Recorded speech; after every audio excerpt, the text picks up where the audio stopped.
નમસ્કાર વિદ્યાર્થી મિત્રો.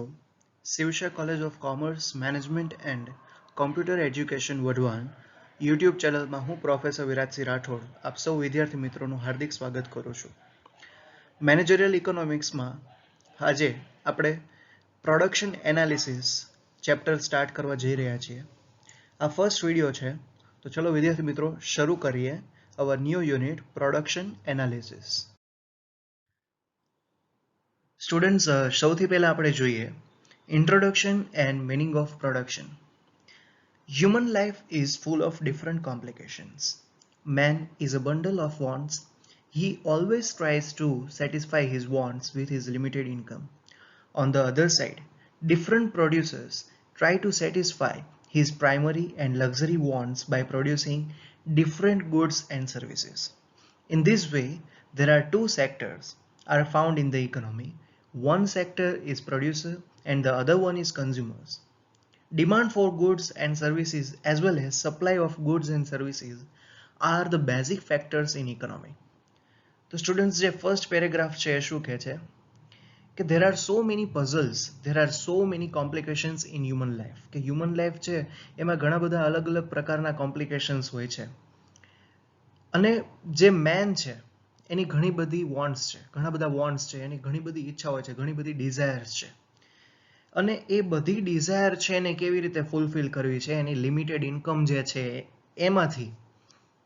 ઓન ધ અધર સાઈડ, બીજી સાઈડ શું છે કે જે ડિફરન્ટ પ્રોડ્યુસર જે છે એ શું ટ્રાય કરે છે કે જે પ્રાઇમરી અને લક્ઝરી વોન્ટ્સ જે છે, તો એ વોન્ટ્સ જે ગુડ્સ અને સર્વિસીસ જે એ પ્રોડ્યુસ કરે છે, તો એ અલગ અલગ ગુડ્સ અને સર્વિસીસ પ્રોડ્યુસ કરીને જે પ્રાઇમરી અને લક્ઝરી વોન્ટ્સ છે સેટિસ્ફાઈ કરે. તો આવી રીતે જોવા જાવ તો ઇકોનોમીમાં બે સેક્ટર છે, જેમાં ફર્સ્ટ સેક્ટર છે પ્રોડ્યુસર અને સેકન્ડ છે કન્ઝ્યુમર. અને ઇકોનોમીમાં ડિમાન્ડ અને સપ્લાય જે છે એ બે બેઝિક ફેક્ટર્સ છે. જે ગુડ્સ અને સર્વિસીસ છે એ ગુડ્સ અને સર્વિસીસ માટેના જે બે બેઝિક ફેક્ટર હોય, તો એમાં ફર્સ્ટ છે ડિમાન્ડ અને સેકન્ડ છે સપ્લાય. સેકન્ડ પોઈન્ટ શું છે? In general term, production means to produce something or to create something. કે સામાન્ય રીતે જોવા જાઓ તો પ્રોડક્શનનો મિનિંગ શું થાય કે કંઈક વસ્તુ જે છે, કોઈ વસ્તુ છે એને પ્રોડ્યુસ કરવી અથવા તો કોઈ વસ્તુનું સર્જન કરવું. બટ ઇન ઇકોનોમિક્સમાં જોવા જાઓ તો production means to increase utility of goods and services. જે ગુડ્સ અને સર્વિસીસ છે એની યુટિલિટીમાં વધારો કરવો. For example, the woollen clothes have great utility during the winter. કે જે વુલન ક્લોથ્સ જે છે એની વિન્ટરમાં ડિમાન્ડ વધુ હોય છે. રેઇનકોટ્સ છે તો રેઇનકોટની રેઇની સિઝનમાં ડિમાન્ડ વધુ હોય છે, એ વધુ યુઝફુલ હોય છે. Thus, increase of utility becomes the definition of production. અને આમ જે યુટિલિટી જેમાં વધારો થવો એ પ્રોડક્શનની ડેફિનેશન છે. તો સ્ટુડન્ટ્સ, ઇન્ટ્રોડક્શન અને મિનિંગ જોયા પછી હવે આપણે જોઈએ સ્ટુડન્ટ્સ હવે પ્રોડક્શન ફંક્શનનો મિનિંગ શું છે. લાસ્ટ સ્લાઇડમાં આપણે પ્રોડક્શનનો મિનિંગ જોયો હતો, હવે આપણે પ્રોડક્શન ફંક્શનનો મિનિંગ જોઈએ. The first point is there is a functional relationship between inputs and outputs. Input refers to the various factor services which are used in production, that is land, labor, capital and enterprise. Output refers to the volume or quantity of goods produced. The relation between inputs and outputs is usually referred as the production function. The first point જે છે શું છે કે inputs અને outputs જે છે એ બંને વચ્ચે ફંક્શનલ રિલેશનશિપ છે. ઇનપુટ એટલે શું કે પ્રોડક્શન માટે જે વેરિયસ ફેક્ટર્સ જે છે એનો ઉપયોગ કરવામાં આવે છે, જેમ કે લેન્ડ છે, લેબર છે, કેપિટલ છે અને એન્ટરપ્રાઇઝ છે. તો આ જે પ્રોડક્શનના જે ફેક્ટર્સ છે એનો જે પ્રોડક્શન એક્ટિવિટીઝ માટે આપણે જે એનો યુઝ કરીએ છીએ તો ઇનપુટ છે. પ્રોડક્શન માટે જે સર્વિસીસનો જે ફેક્ટરનો યુઝ થાય છે એ ઇનપુટ છે. અને આઉટપુટ એટલે શું? Output refers to the volume or quantity of good produce. કે જેટલા વોલ્યુમમાં, જેટલી ક્વોન્ટિટીમાં ગુડ્સ પ્રોડ્યુસ થાય છે એ આઉટપુટ છે. The relation between inputs and outputs is usually referred as the production function. કે ઇનપુટ અને આઉટપુટ વચ્ચેનું જે રિલેશન છે એને પ્રોડક્શન ફંક્શન તરીકે ઓળખવામાં આવે છે. તો સ્ટુડન્ટ્સ ફરીથી ઇનપુટ એટલે શું કે પ્રોડક્શન એક્ટિવિટીમાં જે ફેક્ટર્સ જે છે જેનો યુઝ થાય છે એ ઇનપુટ છે, land, labour, capital and enterprise. Output એટલે શું, કેટલા વોલ્યુમમાં અથવા તો કેટલી ક્વોન્ટિટીમાં ગુડ્સ પ્રોડ્યુસ થાય છે. અને ઇનપુટ અને આઉટપુટ વચ્ચેનો જે રિલેશન છે એ શું છે, પ્રોડક્શન ફંક્શન. સેકન્ડ પોઈન્ટ શું છે, the production function showing the relation between input and output depends upon the technological condition of economy. કે હમણાં આપણે આગળના પેરેગ્રાફમાં જોયું કે પ્રોડક્શન ફંક્શન જે છે એ ઇનપુટ અને આઉટપુટનું રિલેશન મેન્શન કરે છે. તો એ શેના ઉપર ડિપેન્ડ કરે છે, તો it depends on the technological condition of economy. ઇકોનોમીની ટેકનોલોજીકલ કન્ડિશન શું છે એના પર ડિપેન્ડ કરે છે. It shows how in a given technical condition a certain amount of input will result in the production of a certain amount of a output of a commodity. એટલે કે શું દર્શાવે છે કે ટેકનિકલ કન્ડિશન જો સારી હોય તો જે પ્રમાણમાં ઇનપુટ આપવામાં આવે છે તો ઇનપુટના અમાઉન્ટમાં જેટલા અમાઉન્ટમાં ઇનપુટ આપેલું છે એના પ્રમાણમાં આઉટપુટ શું આવે છે, what is the result of output. Okay, જેટલા પ્રમાણમાં ઇનપુટ કરેલું છે એના પ્રમાણે આઉટપુટ શું આવે છે, કેટલી કોમોડિટી પ્રોડ્યુસ થાય છે. The production function can be illustrated with the help of productivity diagram and table. તો હવે આપણે જે નેક્સ્ટ સ્લાઇડમાં છે એ ડાયાગ્રામ, ટેબલ્સ, કર્વ્સ એની માહિતી મેળવવાની છે. તો ચલો વિદ્યાર્થી મિત્રો આગળ વધીએ. Suppose a producer has various combinations of labor and capital equipment to produce a given output into bracket 100 tables. કે કોઈ પ્રોડ્યુસર છે એના પાસે લેબર અને કેપિટલના જે ઇક્વિપમેન્ટ્સ છે એના વેરિયસ કોમ્બિનેશન છે અને એ પ્રોડ્યુસરને 100 ટેબલ ફેન્સ જે છે એ પ્રોડ્યુસ કરવા છે. તો હવે જે કોમ્બિનેશન્સ છે એ કોમ્બિનેશન્સનું ટેબલ છે units of capital, units of labour અને થર્ડ છે rate of substitution of labour and capital. તો યુનિટ ઓફ કેપિટલ આપેલા છે 1, 2, 3, 4 અને યુનિટ્સ ઓફ લેબર છે 10, 7, 5, 4. Rate of substitution of labour and capital જે છે એ ફર્સ્ટમાં નીલ છે, સેકન્ડમાં 1:3, થર્ડમાં 1:2 અને ફોર્થમાં 1:1 જે છે. તો હવે આ જે ડાયાગ્રામ આપેલો છે એ જોઈએ કે જેમાં ઓ એક્સ એક્સિસ જે છે એમાં યુનિટ્સ ઓફ કેપિટલ આપેલા છે અને ઓ વાય એક્સિસ ઉપર યુનિટ્સ ઓફ લેબર મેન્શન કરેલા છે. તો the above table shows that the output of 100 table fans may be produced. કે હવે જે આ ટેબલ આપેલું છે એ શું દર્શાવે છે કે 100 ટેબલ્સ એને પ્રોડ્યુસ કરવા છે તો 10 units of labour and 1 unit labour ના લે અને 1 યુનિટ જે છે કેપિટલનું લે તો પણ 100 યુનિટ્સ પ્રોડ્યુસ થાય. પછી 7 યુનિટ્સ લેબર ના લે અથવા તો 2 યુનિટ્સ કેપિટલ ના લે તો પણ 100 ટેબલ ફેન્સ જે છે પ્રોડ્યુસ થાય છે. અથવા તો 5 યુનિટ્સ લેબર ના લે અને 3 યુનિટ જે છે કેપિટલ ના લે તો બી 100 ટેબલ ફેન્સ જે છે એવી રીતે 4 જે આપેલો છે એવી રીતે 100 ટેબલ ફેન્સ જે છે અલગ અલગ કોમ્બિનેશનથી પ્રોડ્યુસ થઈ શકે છે. We have assumed that one factor can be substituted for another in small amounts. Besides, it is shown that the increase in the number of one factor there is a reduce in another factor. કે એક ફેક્ટરમાં વધારો થાય છે તો જે બીજું factor જે છે એમાં ઘટાડો જોવા મળે છે. કે યુનિટ્સ ઓફ કેપિટલ જે છે જેમ એમાં વધારો જોવા મળ્યો છે કે 1, 2, 3, 4 તો જેમ એમાં ઇન્ક્રીઝ થાય છે તો યુનિટ્સ ઓફ લેબર જે છે એમાં શું જોવા મળે છે, એમાં રિડક્શન જોવા મળે છે 10, 7, 5, 4. તો આ જે પ્રિન્સિપલ જે છે એ પ્રિન્સિપલ શેનો છે, this is known as the principle of diminishing marginal rate of substitution. કે આ જે પ્રિન્સિપલ જે છે કે એક યુનિટમાં વધારો થાય છે અને બીજા યુનિટમાં ઘટાડો થાય છે એ ડિમિનિશિંગ માર્જિનલ રેટ ઓફ સબસ્ટિટ્યુશનનો એ શું છે પ્રિન્સિપલ છે. તો એવી જ રીતે તમે જુઓ કે જે ડાયાગ્રામ આપેલું છે તો એમાં યુનિટ્સ ઓફ કેપિટલ જે છે 1, 2, 3, 4, 5 એવી રીતે આપેલા છે અને યુનિટ્સ ઓફ લેબર જે 2, 4, 6, 8, 10 અને 12 છે. તો તો જે 1 યુનિટ હોય છે, યુનિટ્સ ઓફ કેપિટલ જ્યારે 1 છે ત્યારે લેબર શું છે 12 છે. પછી યુનિટ્સ ઓફ કેપિટલ 2 થાય છે ત્યારે લેબર 8 થાય છે. પછી 3 જ્યારે યુનિટ્સ ઓફ કેપિટલ છે ત્યારે લેબર 6 છે. 4 છે ત્યારે 4 છે. એટલે એ શું કહેવા માંગે છે કે યુનિટ્સ ઓફ કેપિટલમાં વધારો થાય છે અને યુનિટ્સ ઓફ લેબરમાં ઘટાડો થાય છે. એટલે આ જે સ્લાઇડ રહી એ સ્લાઇડ શેની છે? Principle of diminishing marginal rate of substitution, જે આપણે ટેબલ અને ડાયાગ્રામની હેલ્પથી જોયું.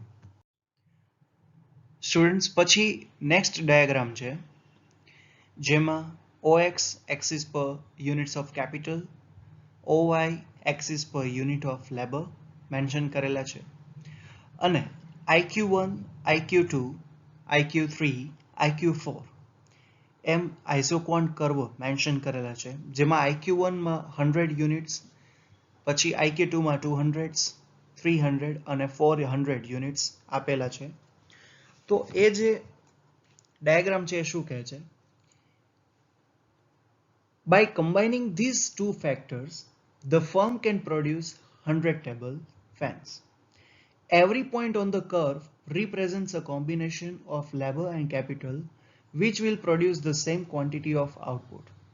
The producer can choose any one of the combination to secure the given output. If he chooses one combination, he will be indifferent about the others. Hence, the curve IQ in the diagram is known as the producer's indifferent curve as isoquant or isoproduct curve. કે 100 યુનિટનું production કરવા માટે જે combinations આપેલા છે એ કોઈ પણ એક કોમ્બિનેશનનું સિલેક્ટ કરશે તો જે પ્રોડ્યુસર જે છે એ 100 યુનિટ્સ જે છે એનું પ્રોડક્શન કરી શકશે. અને જે આઈક્યુ જે મેન્શન કરેલું છે એ શું છે? ધ પ્રોડ્યુસર્સ ઇનડિફરન્સ કર્વ, પ્રોડ્યુસરના ઇનડિફરન્સ કર્વ છે, એટલે કે આઇઝોક્વોન્ટ ઓર આઇઝો પ્રોડક્ટ કર્વ જે છે. પછી now a firm may be able to produce 100 table fans or 200 fans and so on. કે હવે જે ફર્મ જે છે અલગ અલગ કોમ્બિનેશન્સ જે એપ્લાય કરશે તો એનાથી 200 છે, 300, 400 એવા યુનિટ્સનું પ્રોડક્શન કરી શકશે. In the above diagram, IQ represent the different combination of labor and capital which can produce 100 table fans. કે આપણે જે હમણાં જોયું કે જે IQ 1 to જે 4 સુધીના જે કર્વ મેન્શન કરેલા છે તો એ શું દર્શાવે છે કે યુનિટ્સ ઓફ કેપિટલ અને યુનિટ્સ ઓફ લેબરના કોમ્બિનેશન મેન્શન કરે છે. પછી IQ represents 200 fans and so on, કે જે આપણે જોયું હમણાં કે 200, 300 અને 400 IQ મેન્શન કરેલા છે. પછી every firm would like to produce the highest possible output, કે કોઈ પણ ફર્મ હોય એની ડિઝાયર તો શું હોય કે હાઈએસ્ટ આઉટપુટ જે છે એ મળે. In terms of ISO quant curve, the firm would like to go to the highest isoquant curves. કે isoquant કર્વમાં તમે જોવા જાઓ તો કોઈ પણ ફર્મ હશે એ શું ઈચ્છે કે હાઈએસ્ટ કર્વ જે છે એ એને મળે. The question of labor and capital represent these outputs. કે જે કોમ્બિનેશન કયું કોમ્બિનેશન એપ્લાય કરું પ્રોડક્શન માટે તો એ કોમ્બિનેશન આમાંથી સિલેક્ટ કરી શકે છે. ઓકે, તો ફરીથી સ્ટુડન્ટ જોઈએ કે યુનિટ્સ ઓફ કેપિટલ અને યુનિટ્સ ઓફ લેબર OX અને OY એક્સિસ પર મેન્શન કરેલા હતા અને IQ1 to IQ4 સુધી આઇઝોકોન કર્વ આપેલા છે, જેમાં 100, 200, 300 અને 400 યુનિટ્સનું પ્રોડક્શન થઈ શકે એવું આમાં દર્શાવે છે. તો કોઈ પણ ફર્મ જે હોય અથવા કોઈ પણ પ્રોડ્યુસર જે છે એની ડિઝાયર શું હોય કે હાઈએસ્ટ જે પ્રોડક્શન થાય છે એ કોમ્બિનેશન એને મળે. તો આ એક એનું એઝમ્પશન હતું. હવે સેકન્ડ ડાયાગ્રામ છે જેમાં OX એક્સિસ પર units of capital, OY axis પર યુનિટ્સ ઓફ લેબર આપેલા છે, જેમાં લાઇન AB જે છે એ શું કરે છે તો line AB shows the two extremes, 5 units of capital or 25 units of labor. કે જે AB લાઇન જે છે એ કાં તો 5 units of capital અથવા તો 25 units of labor એ મેન્શન કરે છે. AB shows the maximum possibilities available to the producer. AB જે છે લાઇન એ મેક્સિમમ પોસિબિલિટી હોય એ મેન્શન કરે છે. પછી he cannot choose any combination beyond this line. કે જે પ્રોડ્યુસર જે છે એ AB લાઇનની બિયોન્ડ, ઓકે, એનાથી આગળ કોઈ કોમ્બિનેશન જે છે સિલેક્ટ કરી શકે નહીં. AB is known as the cost outlay line or factor price line. AB જે છે એ factor price line અથવા તો cost outlay line તરીકે ઓળખી શકાય છે. The slope of AB shows the ratio of price of the two factors. કે જે AB નો slope જે છે એ શું મેન્શન કરે છે કે જે price જે factors જે છે the ratio of price of the two factors, જે આપણે બે ફેક્ટર જોયા કે units of capital અને units of labor જે છે, તો એ બે ફેક્ટરની જે પ્રાઇસ જે છે મેન્શન કરે છે. પછી we can find out the best combination of labor and output a producer can produce. This fact is introduced in the above diagram. Okay, તો આપણે આ ડાયાગ્રામની હેલ્પથી શું જોઈ શકીએ છીએ કે કયા બેસ્ટ કોમ્બિનેશન જે લેબર અને કેપિટલ જે છે એના કયા બેસ્ટ કોમ્બિનેશનથી આપણે સારું આઉટપુટ મેળવી શકીએ. ઓકે, તો સ્ટુડન્ટ્સ હવે નેક્સ્ટ આગળ જોઈએ. સ્ટુડન્ટ્સ હજુ આપણે એક ડાયાગ્રામ જોઈએ. ફરીથી OX એક્સિસ પર units of capital, OY axis પર યુનિટ ઓફ લેબર આપેલા છે, AB લાઈન આપેલી છે. તો હવે એ ડાયાગ્રામ શું છે સમજીએ. In this diagram, IQ1, IQ2, IQ3, IQ4 are isoquant curves representing 100, 200, 300 and 400 fans. કે આ જે ડાયાગ્રામ છે એમાં IQ1 થી IQ4 સુધીના આઇઝોકોન કર્વ આપેલા છે, જે 100, 200, 300 અને 400 જે ટેબલનું પ્રોડક્શન થાય છે એ મેન્શન કરેલા છે. AB લાઈન જે છે એ ફેક્ટર પ્રાઇસ લાઈન છે, જે આપણે આગળની સ્લાઇડમાં જોયું.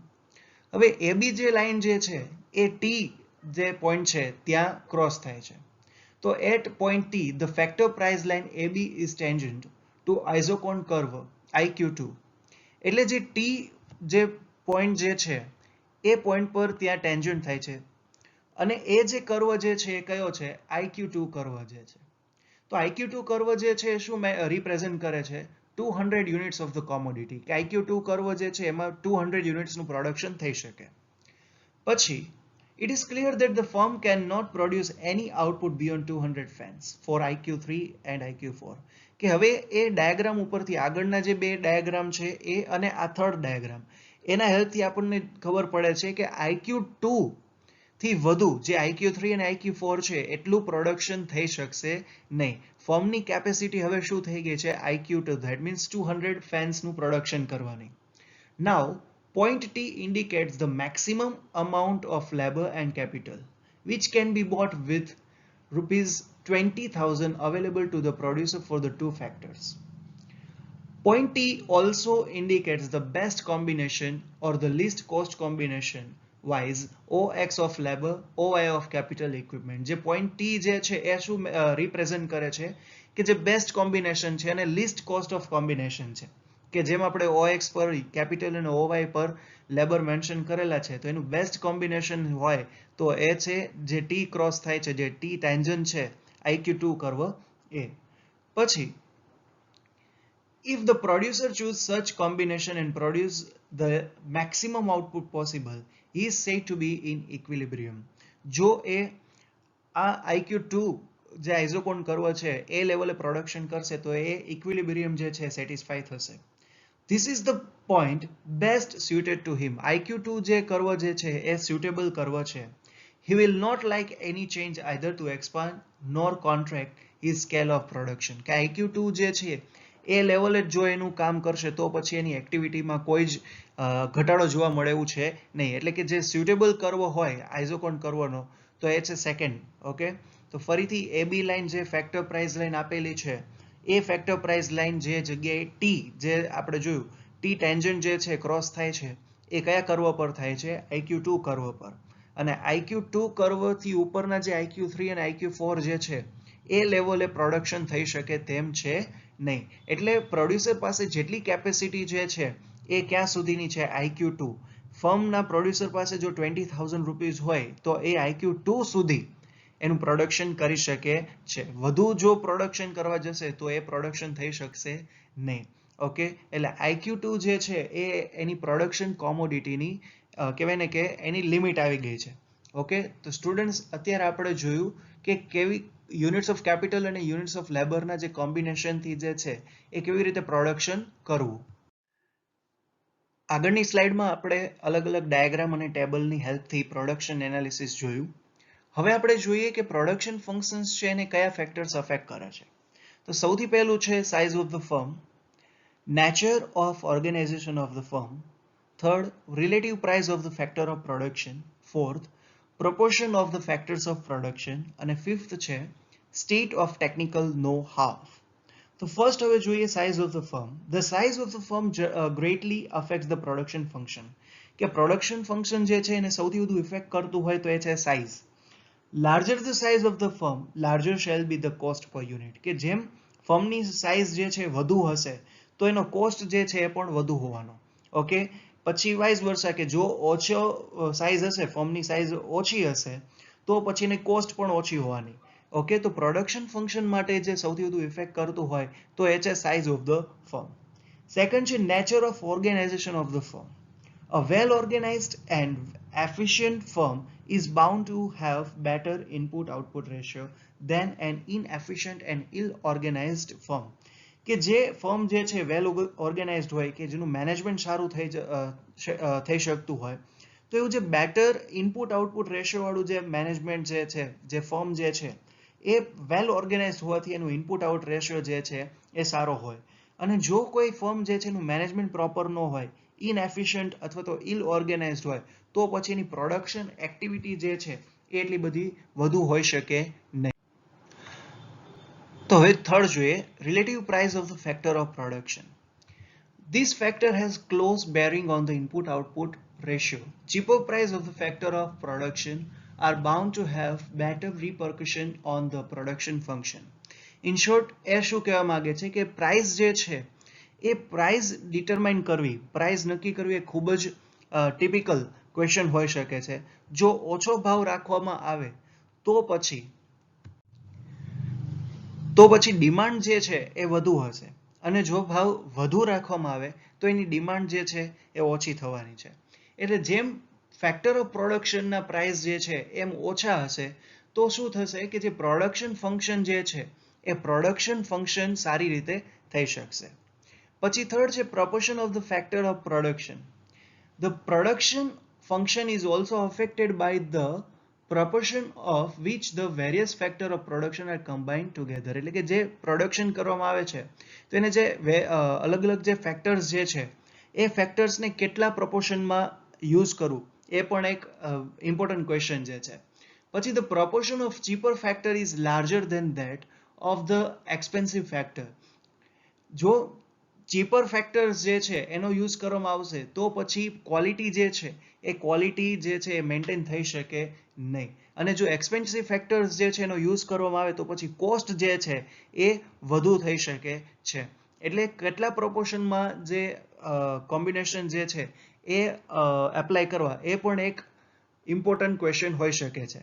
પછી state of technical know how.